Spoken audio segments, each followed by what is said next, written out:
गिलास दूध लें, उसमें आधी चाय की चम्मच हल्दी डालें, आधी चाय की चम्मच दालचीनी डालें, 2 उसमें लौंग डालें, उसको अच्छी तरह पकाएं, मिट्टी के बर्तन में पकाएं और पहले ये दूध पी के उसके बाद इस लौंग को अच्छी तरह चबा के खा लें। हाथ पाँव सुन हो जाते हैं, इसका इलाज बता दें। हाथ पाँव सुन क्यों होते हैं? सबसे पहले उसकी वजह को तलाश करो, जिस वजह से हाथ पाँव सुन हो रहे हैं उस वजह को ठीक करोगे तो इंशाल्लाह आपका ये प्रॉब्लम ठीक हो जाएगा।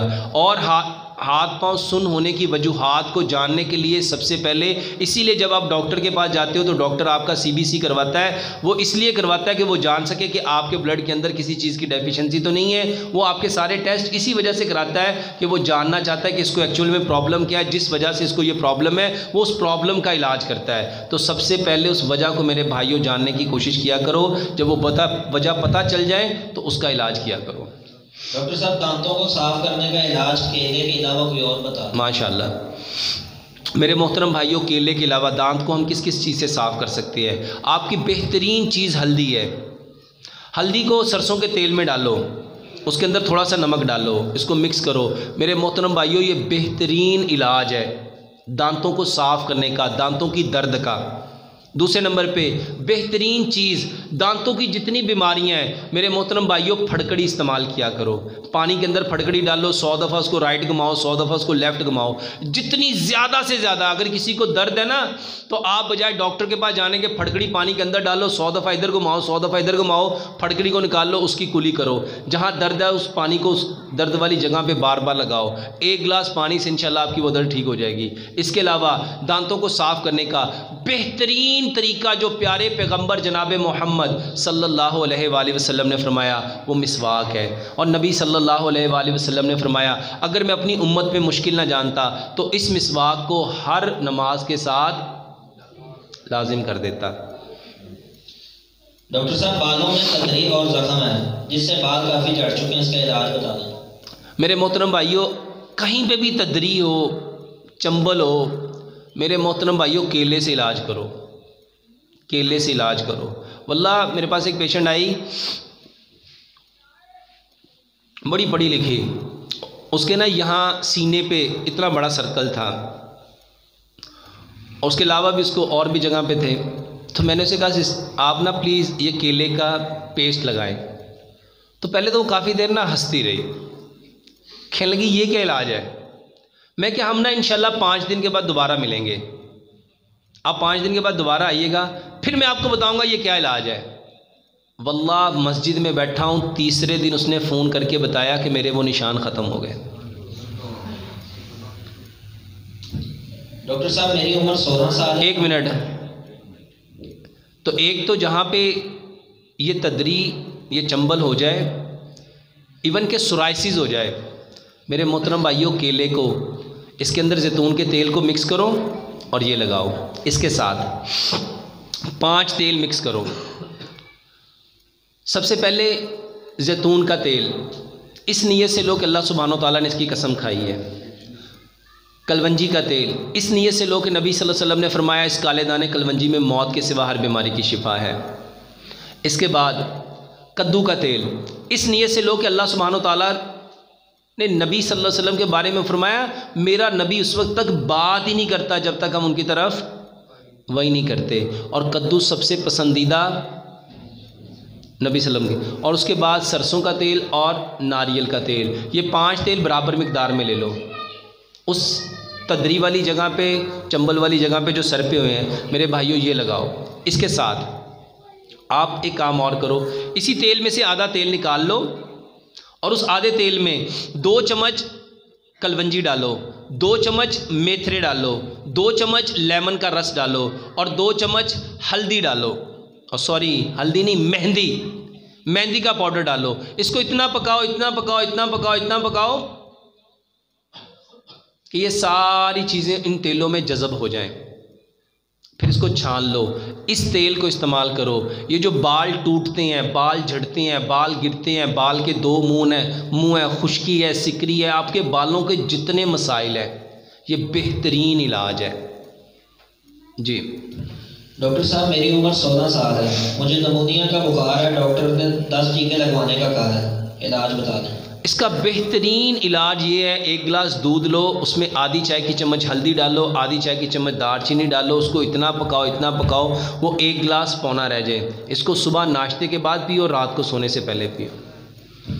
डॉक्टर साहब, खाने में खून आता है, इलाज बता दें। एक लुकमे को अगर 32 बार चबाओगे, सुबह का खाना 60% खाओगे, दोपहर का खाना 30% खाओगे, शाम का खाना 10% खाओगे, ज़िंदगी में कभी नहीं आ सकता। औरतों में मोटापा क्यों होता है? वो बातें सबसे ज़्यादा करती हैं। पाँव से स्मेल बहुत आती है, सफाई का बहुत ख्याल रखते हैं, इलाज बता दें।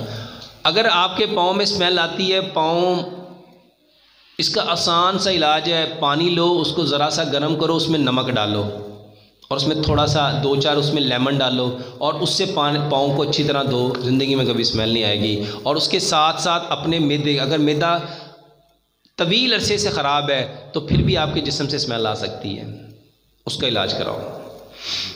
डॉक्टर साहब, नींद नहीं आती, बहुत कम आती है, टैबलेट्स खाना पड़ती हैं, इलाज बता दें। जिसको नींद नहीं आती उसका बेहतरीन इलाज ये है कि वो अपनी नाफ में तेल डाले, अपनी नाफ में तेल डालें, अपनी नाफ में तेल डालें।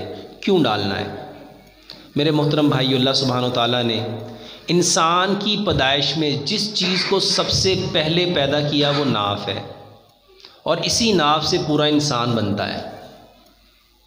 जब आप इसमें तेल डालेंगे तो ये आपके बदन के अंदर जितनी प्रॉब्लम है, जिस ऑर्गन की प्रॉब्लम है जिसकी वजह से नींद नहीं आ रही, ये सबका बेहतरीन इलाज है। तो एक दिन उसमें सरसों का तेल डालो, एक दिन उसमें नारियल का तेल डालो, एक दिन उसमें बादाम का तेल डालो। वल्लाह एक बंदा था, उसने मुझे बताया कि मुझे 27-28 साल से कब्ज़ है और मेरी कब्ज़ ठीक नहीं हो रही और उसको नींद नहीं आती थी। कहता सारी रात मैं जागता हूँ। मैंने उसे कहा कि आप ना इसमें ये तीनों तेल डालो। उसको 2 तेल मिले नहीं, उसको सिर्फ बादाम का तेल मिला, उसने वही डालना शुरू किया और 10 दिन के बाद उसने मुझे फ़ोन किया, कहता डॉक्टर साहब माशाल्लाह मेरी 27 साल की कब्ज़ ठीक हो गई। कहता नींद तो बेहतर हुई लेकिन मैं हैरान हूँ, मेरा पखाना सुबह को ऐसे आता है कि जैसे मैंने रात को कोई दवाई खाई होती है। तो मेरे मोहतरम भाइयों, नींद के लिए, बल्कि नींद के अलावा भी ये नाफ में तेल डालना बेशुमार फ़वाइद का हामिल है। बच्चे बिस्तर पर 1 मिनट। और इसके साथ जिसको नींद नहीं आती वो 1 गिलास पानी ले, 1 केला ले, छिलके समेत उसको धो ले, उसके छोटे छोटे टुकड़े करे, 3 इंच की 3 डंडियाँ दालचीनी की ले और उस केले में उस पानी में डाल के उसको अच्छी तरह पका ले। इतना पकाए कि 1 गिलास पौना रह जाए। इसका कावा छान के रात को सोने से पहले पिए, बेहतरीन नींद आती है जी। छोटे बच्चे बिस्तर पर पेशाब कर देते हैं, कोई इलाज बता दें। जितने बच्चे बिस्तर पे पेशाब करते हैं उनको नबीज़ पिलाओ। बल्कि इसके अलावा भी बड़ों को जिनको पेशाब के बाद कतरे आते हैं, जिनका पेशाब कंट्रोल नहीं होता, जिनका पेशाब बार बार आता है, जिनके पेशाब की वजह से, सिर्फ वो लोग जिनको शुगर है या वो लोग जिनका पोटाशियम बढ़ जाता है, जिनके अंदर गुर्दों की प्रॉब्लम होती है, उन लोगों को इससे अवॉइड करना चाहिए। नबीज़ क्या है? 1 गिलास पानी लो। अब बच्चे अगर छोटे हैं तो उसके हिसाब से, उम्र के हिसाब से लो। 1 गिलास पानी में 5 बादाम डालो, 5 खजूरें डालो और 1 चम्मच सफ़ेद तिल डालो।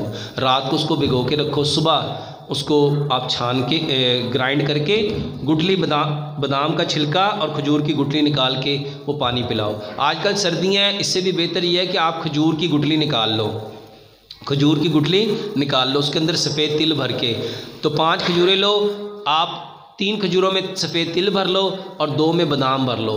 ये बच्चे को खिलाओ, बेहतरीन इलाज है। सुबह भी खिलाओ, शाम भी खिलाओ। आधे सर में दर्द क्यों होता है? जो सर का दर्द होता है ना मेरे मोहतरम भाइयों, ये कोई बीमारी नहीं है, ये एक सिग्नल है, ये एक साइन है कि जिस्म में कोई बीमारी है, कोई तकलीफ़ है, कोई परेशानी है। उस बीमारी को, उस परेशानी को ठीक करो। और हम एजुकेटेड स्टूपिड क्या करते हैं, सर में दर्द हुआ, हमने पकड़ के पेन किलर लिया और अपने दर्द को ख़त्म कर दिया और इस बात को जानने की कोशिश नहीं की जो रब ताला ने हमें ये दर्द की सूरत में बताया, इंडिकेट किया, इंडिकेशन दी कि आपके जिस्म में कोई प्रॉब्लम है, उस प्रॉब्लम को ठीक करो। हम लोग प्रॉब्लम को ठीक, हम सर दर्द का क्या हाल, 2 गोली डिस्प्रिन पानी में डाली और पी ली। मेरे मोहतरम भाइयों, ये इलाज नहीं है। सबसे पहले ये जानने की कोशिश करो कि सर दर्द किस वजह से हो रहा है। उस वजह को ढूंढोगे, तलाश करोगे तो इंशाल्लाह। और इसीलिए मैं सर दर्द का जो बेहतरीन इलाज बताता हूँ, मैं कहता हूँ लंबा सजदा करो, लंबा सजदा करो। और बेशुमार लोगों ने बताया डॉक्टर साहब अल्हम्दुलिल्लाह जब से सजदा करें सर दर्द ठीक हो गया। अब सोचो, नबी सल्लल्लाहु अलैहि वसल्लम ने फरमाया सजदे की हालत में अगर इंसान को पता चल जाए इसको क्या मिल रहा है तो ये कभी भी अपना सर सजदे से नहीं उठाएगा। जी डॉक्टर साहब, मुंह से पानी टपकता है, मुंह बादी बादी सा रहता है, इसका इलाज बता दें। मेरे मोहतरम भाइयों, जिसके मुंह से पानी टपकता है अगर उसको पता चल जाए ना वो कितना बेहतरीन और कितना ज़बरदस्त इंसान है कि आप सोच नहीं सकते। मेरे मोहतरम भाइयों, ये जो मुंह में पानी आता है ये अल्लाह की एक नेमत है, ये अल्लाह की एक नेमत है। सिर्फ उस पानी के साथ स्मेल नहीं आनी चाहिए। उस पानी के साथ अगर स्मेल आ रही है तो फिर उसका पेट ख़राब है। अगर स्मेल नहीं आ रही है और मुंह से वैसे ही पानी आता है, जैसे मिसाल पे रात को लोग सोए होते हैं तो तकिए पे आपने देखा होगा राल सी निकल आती है, मुंह से राल सी निकल आती है, तो मेरे मोहतरम भाई उसको अल्लाह का शुक्रिया अदा करना चाहिए। ये कोई बीमारी नहीं है। बहुत सारी चीज़ें ऐसी हैं जो बीमारी नहीं है लेकिन लोगों ने उसको बीमारी बना ली। जैसे एहतलाम है, एहतलाम कोई बीमारी नहीं है।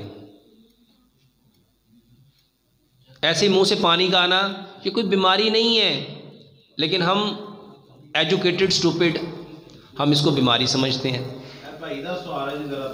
जी जी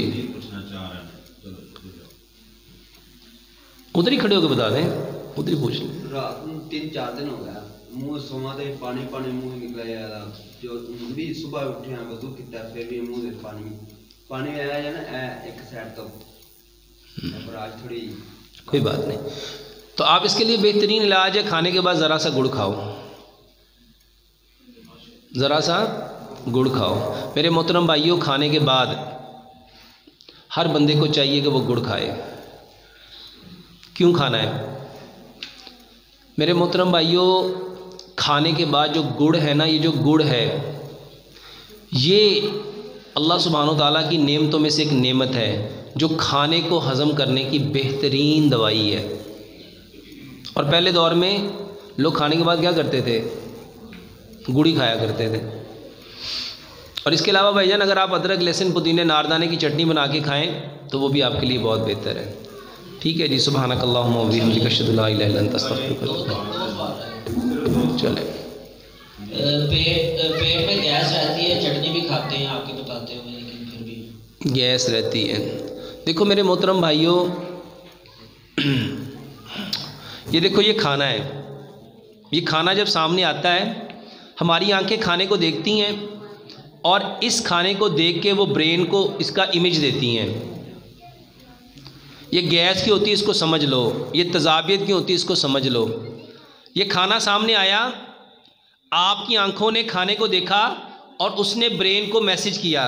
अब ब्रेन ने उस इमेज को लिया और उसको देख के, जो ब्रेन है वो खाने को देख के उसकी तस्वीरों में जो जो पड़ा होता है उसको देख के वो सिक्रीशन प्रोड्यूस करता है। लेकिन जब ये खाना सामने आया और हमें खाने को देखने के बावजूद हमारी फ़िक्र ये थी कि अभी मैंने ये करना है, ये करना है, ये करना है, ये करना है, तो आंखों ने खाने को देख के उसकी इमेज ली, उसने ब्रेन को दी। और ब्रेन कहाँ मसरूफ़ है, कहाँ अंगेज है? दूसरे कामों में। तो जब वो दूसरे कामों में अंगेज होगा तो जो ब्रेन को आंखों ने पिक्चर दी होगी क्या उसको वो मिलेगी? जब उसको तस्वीर ही नहीं मिलेगी तो वो उसको हज़म करने के लिए सिक्रीशन बनाएगा। जब वो सिक्रीशन ही नहीं बनाएगा तो वो खाना आपके अंदर जाके सड़ेगा। जब वो सड़ेगा तो उससे गैस पैदा होगी, उससे गैस पैदा होगी। इसका हल क्या है? अल्लाह ताला ने कुरान में फरमाया, ला इन शकरतुम ला अज़ीदन्नकुम, अगर तुम शुक्र करोगे हम तुम्हारी नेमतों को बढ़ा देंगे। शुक्र करना क्या होता है? शुक्र करना होता है तारीफ़ करना। शुक्र करना क्या होता है? तारीफ़ करना। इसको साइंटिफिकली समझो। ये था खाना, अब इसकी तारीफ़ क्या थी? मसलन ये मटन है, आप कहते हैं मटन कितना अच्छा बना है, मटन का जायका कितना अच्छा है, मटन की खुशबू कितनी अच्छी है, मटन का रंग कितना अच्छा है। जब आप मटन मटन मटन मटन कहोगे, साइंस कहती है ये ब्रेन वर्ड्स को नहीं सोचता, जो बोलते उसके इमेज को सोचता है। तो जब आपने मटन मटन मटन कहना था तो आपके ब्रेन को पिक्चर किसकी मिलनी थी? मटन की, तो जब उसको मटन की पिक्चर मलनी थी तो उसने उसको हज़म करने के लिए खाना सेक्रीशन प्रोड्यूस कर देनी थी। जब वो सेक्रीशन प्रोड्यूस हो जानी थी उस खाने को हज़म हो जाना था। जब उसने हज़म हो जाना था तो गैस ने पैदा नहीं होना था। यानी दूसरे लफ्ज़ों में जब खाना सामने आए तो कोई और बात सोचनी, कहीं और ध्यान ले जाना नहीं है, उस खाने की तारीफ़ करनी है। जब उस खाने की तारीफ़ करोगे तो ये खाने को अल्लाह ताला बढ़ा देगा। बस इसी वजह से तो बीमारी है जी। सालों से खांसी और छींके ख़त्म नहीं हो रही, बहुत तरीके आजमाए हैं। सालों से खांसी और छींकों का मैंने इलाज बताया, लंबा सजदा करो, लंबा सजदा करो। और खांसी के लिए भी बेहतरीन इलाज है, लंबा सजदा करो। पुरानी से पुरानी खांसी, अल्हम्दुलिल्लाह थोड़े दिन पहले मुझे एक आपी ने फ़ोन किया, वो मुझे कहने लगी डॉक्टर साहब मुझे तकरीबन कोई 32-33 साल से खांसी थी, आपका एक नुस्खा आया, मैंने बड़े नुस्खे आजमाए, मैंने वो 3 दिन किया और मेरी 32 साल की खांसी अल्हम्दुलिल्लाह ठीक हो गई। एक मैंने सजदा लंबा किया, एक मैंने माफ़ करना शुरू कर दिया, और तीसरे नंबर पे मैंने एक नुस्खा बताया है। मेरे मोहतरम भाइयों, किसी को खांसी है 10 छुआरे लो, 10 और 10 बादाम लो, 10 छुआरे 10 बादाम, इसको ग्राइंड कर लो, इसको, और 2 कप पानी लो बड़े वाले और इसके अंदर डाल दो। इसके अंदर 1 चम्मच हल्दी डाल दो और 2 चम्मच गुड़ मिला दो। इसको इतना पकाओ, इतना पकाओ, इतना पकाओ, इतना पकाओ कि 2 कप पानी 1 कप रह जाए। मेरे मोहतरम भाइयों, इसको चम्मच के साथ चाटो और इंशाल्लाह 32 नहीं 50 साल पुरानी भी खांसी होगी तो इंशाल्लाह अल्लाह ताला उससे आपको शिफा देंगे। डॉक्टर साहब हफ्ते में 2 बार किडनी डायलिसिस होती है, इलाज बताओ। यार बड़ा लंबा है इसका इलाज। भाई साहब ये यूट्यूब पे जाएं, वहाँ पे मेरे गुर्दों का इलाज बाय डॉक्टर मोहम्मद शराफत अली है। मैंने 10 बजे क्लिनिक पे पहुँचना है जी इंशाल्लाह। ये बुजुर्ग हैं हमारे सामने बैठे हैं, इनका सवाल है मुंह में दांत नहीं है, खाना कैसे चबाएं? माशाल्लाह। और हाँ बोलो ठीक है। देखो मेरे मोहतरम भाइयों, अल्लाह सुब्हानो ताला ने इंसान को ऐसा पैदा किया है, अगर उसकी कोई चीज़ चली जाती है तो अल्लाह ताला उसके अल्टरनेट दूसरी चीज़ को पैदा कर देता है। आपके जो गम्स हैं, जब दांत निकल जाते हैं, जो आपके गम्स हैं वो इतने सख्त हो जाते हैं दांतों की तरह, आपका काम है उस गम से चबाना। हम क्या करते हैं, हम समझते हैं मसूड़े नरम है, इससे मैं कैसे चबाऊँगा, हम उसको इस्तेमाल ही नहीं करते। देखो ये राइट हैंड में ताकत लेफ़्ट हैंड से ज़्यादा क्यों है? क्योंकि इसको इस्तेमाल करते हैं, इसको इस्तेमाल है। तो जब आप अपने गम्स को इस्तेमाल ही नहीं करोगे, आप 32 बार चबाना शुरू कर दो, यही गम्स आपके दांतों का काम करेंगे। सुब्हानकल्लाहुम्मा व बिहम्दिका अशहदु ला इलाहा इल्ला अंता अस्तगफिरुका व अतूबु इलैक। अल्लाहुम्मा सल्लि अला मुहम्मद।